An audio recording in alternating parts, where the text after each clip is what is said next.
time with your loved ones is like a melting ice cube.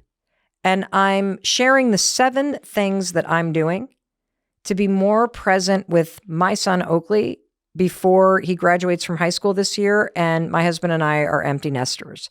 So I just shared the first thing that I did, which is I actually said this is a priority because I have already missed out on too much. And I want you to do that too. This is a priority because I've already missed out on too much. Second thing I want you to do, say it out loud and tell everybody, okay? Tell everybody. And it's important that you make this declaration that this is a commitment that you have for yourself this year because you love this person. And so that brings me to the third thing that I did that I want you to do. Put it in the calendar. You got to mark the date. And here's what I mean by that, because there's a few steps, okay? You need to mark the dates in the calendar because if you're just thinking about it, it's not real, okay? Putting something in the calendar makes it real. It makes it a priority. So the first thing that I did with Oakley, because even though I told him, like, dude, I am going to show up differently this year. I want to be a big part of your senior year of high school. I don't want to miss out on this time with you. He's like, okay, yep, all right, sounds good. He's got a life to live. This is not his obligation to change. It's mine. And so I printed out the school calendar. And as soon as I got all the sports calendars, I got the ski season calendar, the ultimate Frisbee calendar. Here's what I did. I put it in my work calendar. See, typically, I would keep my personal calendar and my business calendar separate. But if you want to make something a priority or someone a priority, put it in the calendar that's actually a priority for you. Because whether you make it to the sports game or not, the fact that every single game, home and away, is not in the personal calendar, it's actually sitting right there in the work calendar, it keeps it front and center. Just a dumb little change like that tiny little tweak of intentionality, because again, they're not changing, you are. I made it to more sporting events than I had ever made before. I'm so proud of that. And I know it sounds kind of lame, but for all my working parents out there, and for those of you that have missed out on a lot of time, you know what a big deal this can be. And something interesting also happened. See, Chris has always been the first call parent in our household, meaning he's the first number. He's always the contact for the sports teams. And since I've been traveling and working so much, people are not used to seeing me around. But since I'm now showing up, since I'm making this a priority, I'm not letting this ice cube melt. For the first time ever, I'm like really in the loop about what's going on. And you're going to find that that's true too.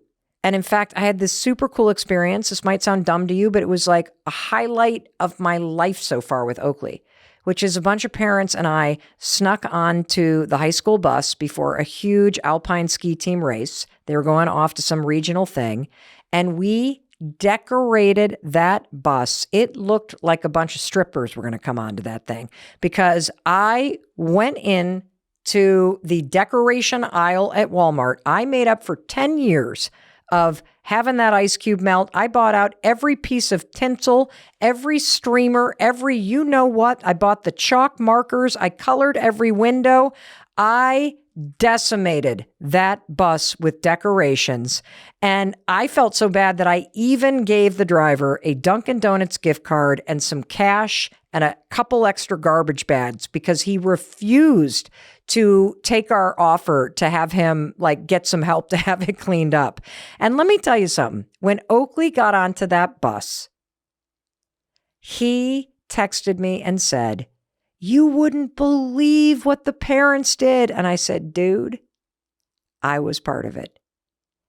And he was shocked, absolutely shocked and thrilled. "You did, this is unbelievable." And it was so freaking cool. Again, is it the biggest thing? No. You may do this all the time. But to me, this was a really big deal. And until you make something a priority, you're going to keep missing out on this stuff.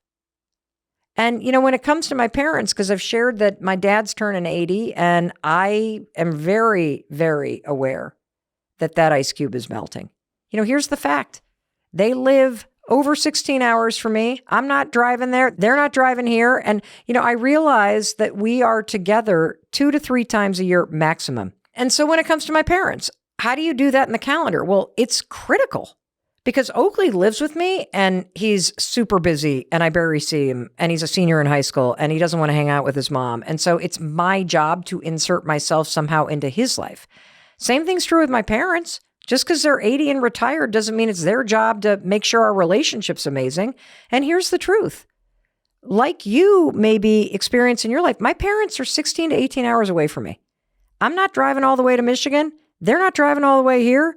And the older that my kids get and the older that my nephews get, the harder it is to get everybody together. And I realize, if I really think about it, at this point, we only get together in terms of my brother and his wife and their 2 kids and Chris and I and our 3 kids and my 2 parents.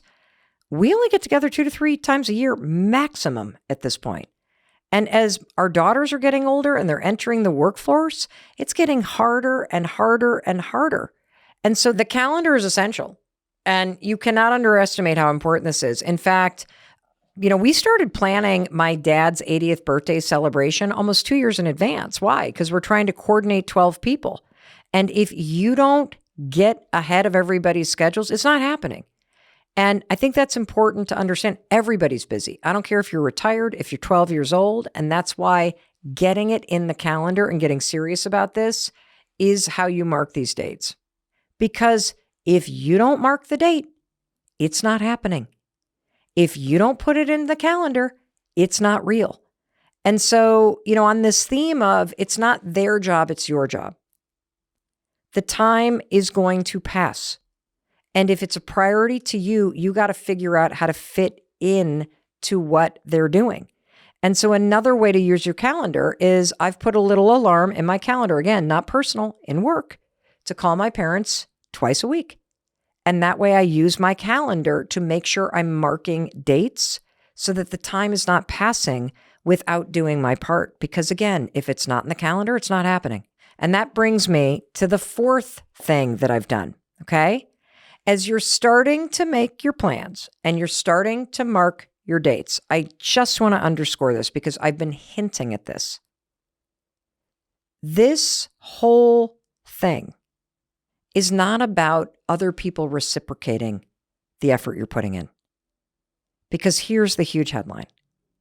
You're not doing this for them. You're doing this for you.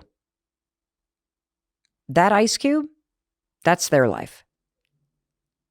As it's melting, you realize you want to be a part of it. You don't want to miss out on it. So don't make the mistake of expecting everyone to just drop their plans because you want to come into town.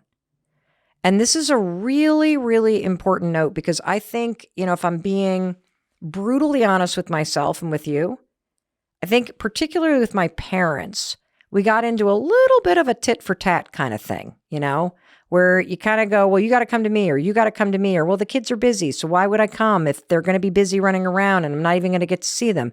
And then in that sort of tit to tat, who's doing more, who's making more of an effort? And you find yourself in a little bit of a standoff, a little bit. I think you know what I'm talking about, a little bit of a friction, a little bit of tension there. You know what happens during those years? Lots of melting. And this is an important note for me to remind myself of because the fact is, Oakley's going through the last days of high school. His top priority is not time with his mother. He wants to see his friends. He doesn't want to drop his weekend plans because his mother has nothing to do. And look, I know you're going to jump through a bunch of hoops. Like when you just race out of work at 3:00 so you can get home, so you can be there for something and you fight traffic and you have all this stress around it. You make this Herculean effort and your kids don't even want to hang out with you. It sucks. And it's also the reality. And I realize that when you fly across country and you make time to spend with your family because your parents are getting older and it's okay. It's not everything that you thought it would be. That's okay.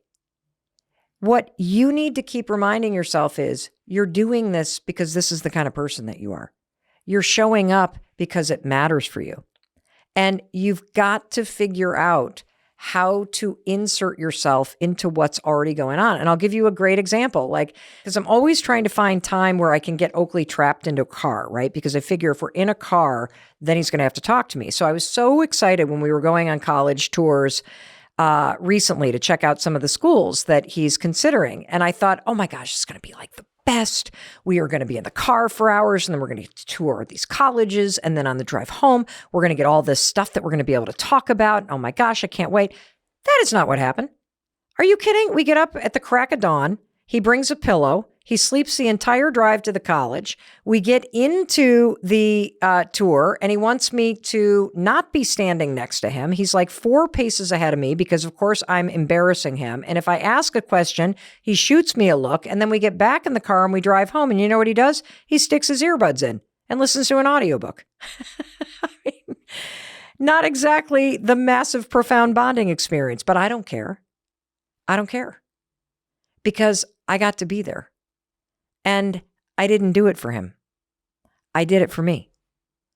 And I call my parents all the time. And I say, hey, do you guys want to come out? Like, I'd be happy to buy an airplane ticket. We'd love to see you. And they're like, oh my gosh, we're so busy, but you can come here. I mean, you're just kind of chuckling, aren't you? If this matters to you, stop doing the tit for tat. Stop waiting for people to drop everything and be thrilled that you showed up. It's important because it's important to you. It's important because you're the kind of person that shows up. And that's all you need to know. And that leads me to the 5th thing that I did that has made a huge difference that I want you to steal. And I've been alluding to it, okay? Which is really think not about how do I get someone to make plans with me or agree to plans, but how can I fit into someone's life? How can I do this in a way that doesn't disrupt what they're doing, that's convenient to them? And, I think we make this mistake a lot, that we think that we got to plan something big, right? That in order for it to be meaningful, we got to go away somewhere. We got to find a weekend. We got to do something profound that's going to take hours and hours and hours. And the truth is, that's not how you do it. You have to figure out how to become more present in someone's day-to-day life. Because if you make the mistake of thinking, okay, I'm going to plan for my dad's 80th, which you need to do. You need to put that in the calendar or else it's not going to get organized. But the bigger way to not have that experience of walking out of the room when the ice cube's intact and walking back in and it's fully gone is to figure out how to stay in the room in tiny little ways. And so here's a couple things that I've thought about as it relates to Oakley. Yeah, I can be in the car with him as we're driving to certain things, and that's a way to be present with him. But this has been a remarkable tip, which is think about the person and what their life is like. And Oakley being a senior in high school, he just wants to be with his friends. I mean, this is the last time he's going to be with his friends. This is the last summer of his high school year. This is all happening before he goes off to college. And so given that he just wants to be with his friends, why don't I use that to my advantage? Instead of making him choose between me and his friends, why don't I make them part of the deal? Just think about it. I'm more likely to get him home for dinner if I text him and 2 friends. Hey, Sully. Hey, Noah. I'm making steaks on Friday. Why don't you guys all come on over for dinner? They'll respond faster than Oakley will. Oh, yeah, Mel, I'll be there. Now, boom. I not only have my son, but I've got his friends. And now because his friends are there, he's not going to be sitting there silently at dinner, just not wanting to talk. They're going to be chirping like birds. And so think about how to make it more welcoming for your kids' friends or for their significant other. And let me give you another example. So one of Oakley's favorite things to do after school or after sports is having dinner. And then he goes right up to his room and he takes a shower and then he parks himself in front of the video game monitors and he pops on his headset and he just hangs out with his friends and they play Fortnite and all these other games. I don't know what other games are playing right now. And look, if I were upset about that because he's not spending time with me, I would be trying to make him choose between something he wants to do right now and hanging out with his friends versus having a conversation with his mother in the living room. I mean, please, I'd be playing video games with my friends too. But here's what I can do. I can take my coffee and I can walk up to his bedroom and I can knock on the door and I can walk in and I can pull up a chair and I can sit off screen so I don't embarrass him that, his mom is sitting there, and I can hang out while he's playing. I'm just showing interest. I'm in the room where the ice cube is. And look, he may get killed a couple extra times because I'm kind of distracting, but it's a way to be in their life instead of trying to get them to make plans that take them out of their life. It's such a subtle difference, but it makes all the difference to insert yourself. The same is true with your parents. Don't make them change their plans. Go to them. Don't make them call you. Call them. I know they're retired. I know they got more time than you do. But for God's sakes, get out of the tit for tat and stop thinking it's got to be big. It actually needs to be really small, because when it's really small, you can fit it into your day-to-day life, and it keeps you in the room with the ice cube. And that slows down this feeling that things are melting. And here's the sixth thing that I did. I got very serious about being present. And here's how I did that. I talk a lot on the podcast about being where your feet are. And this is particularly true if you're going to stay in the room with the ice cube and you're going to insert yourself into their life. And one of the ways that you can be more present, this is a huge thing that I've been super intentional about, and it's made a big, big, big difference in my time with Oakley, is as I'm aware that I'm not going to let time slip through my hands. You want to know what I don't have in my hands? My phone. And this is something that has helped me this year in feeling like I'm not letting the time that I have pass through my hands, like just fly right through. And here's what it is. Being where my feet are. Not having my phone in my hand when I'm trying to be in the room with Oakley. See, the old Mel, it took everything I could just to get to the sporting event when our daughters were playing, right? So if I actually made it there, I was that parent on the sidelines who was buried in my phone. I was like sending emails, and then all of a sudden all the parents around me would cheer, and I'd be like, oh, what happened? Who scored? And if the kids were like, did you see me score? I'd be like, yeah, great play. And I missed the whole thing. I would be the one that would step out of the bleachers to take a phone call near the end zone. I'd be pacing back and forth, trying to wave, trying to make eye contact to get credit for being there. But was I there? Physically. But I was checking a box. I wasn't actually present watching the game. I was working remote at my kid's game. Not the same thing. And I'm not saying that to make you or me wrong, because it was a Herculean effort just to get there. And that was enough at that point, but that's not good enough for me right now. So I make it a point to be where my feet are and to not have my phone in my hand. If Chris is at the sporting game, I leave my phone in the car because I can use his phone to take photos if I want to take photos. But if I'm going to the game and nobody's there, that phone is either in the car or in my pocket, period. Same thing with being home at night. And this is a huge tip about being more present to the time that you have. Your phone is destroying your ability to be present. Your phone is robbing you of time. Your phone is like a torch blower on that ice cube, because you are giving all of your attention and time to the damn phone instead of being present with the people in the room. And I know what you're about to say. You're about to be like, but my kids are on the phone. Well, you're on your phone too.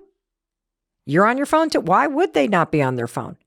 And so one of the things that I have done to be where my feet are is that at night, it's very hard to reach me. My team will tell you, like, it's very, very hard to reach Mel from like 6 to 8 o'clock at night. And I'll tell you why. Because I don't have my phone on my person. It is literally plugged in my bathroom, or it is plugged in my office upstairs above the garage. And the reason why I don't have my phone on me is because I want to be physically present in the same room, even if my son is on his phone or listening to something. I want to make sure that I'm there, not because I'm doing it for him, but because I'm doing it for me. And if I'm being, again, brutally honest, this used to be a huge issue with me and my mom, because I would make an effort to go spend time with them, but I was on my phone and I was working the whole time I was there. And I was doing everything that I could to try to fulfill the obligations at work and also be a good daughter. But it came to a head one year when I called my mom and I said, hey, I want to come down and see you and dad, but I only have like a day and a half. Like I'm going to fly in between one speech and then fly out. My mom said, don't bother coming. I was like, what?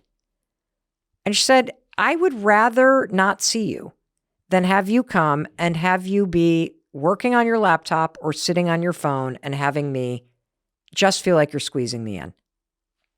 Wow. And you know what? She's right. And she has every right to say that. And if that's you in your life, I'm not making you wrong. I'm not making you wrong because I've been there. And if you are dying for more quality time with somebody in your life and they're always working or they're always on the phone, maybe you need to say what my mom said to me. Because I'll tell you what, it was a wake-up call. Wait a minute. You'd rather I not come than I make a Herculean effort and work all the time, but I can be present. But see, this is the thing. Is it about the quantity of time that you're spending there or the quality of time? And I'm asking you to ask yourself this because these are the questions I'm asking myself as I look at these melting ice cubes in my life. And I get very clear that this is a huge priority for me. Your life is finite. And so is the time that you have with the people that you love. So hug your kids every single chance you get. And if your parents are still here, hug them too. Because you can't stop the ice cube from melting, but you can recognize that it is. And now you can do something about it. And I hope you do. Time is slipping through your hands. It's like a melting ice cube. Isn't it amazing how there can be an ice cube on the countertop in your kitchen? Or maybe it drops on the floor and you're like, oh, I'll pick that up later. And an hour later, you walk back in, gone. That's exactly what happens with time. The time that you have with people that you love is a melting ice cube.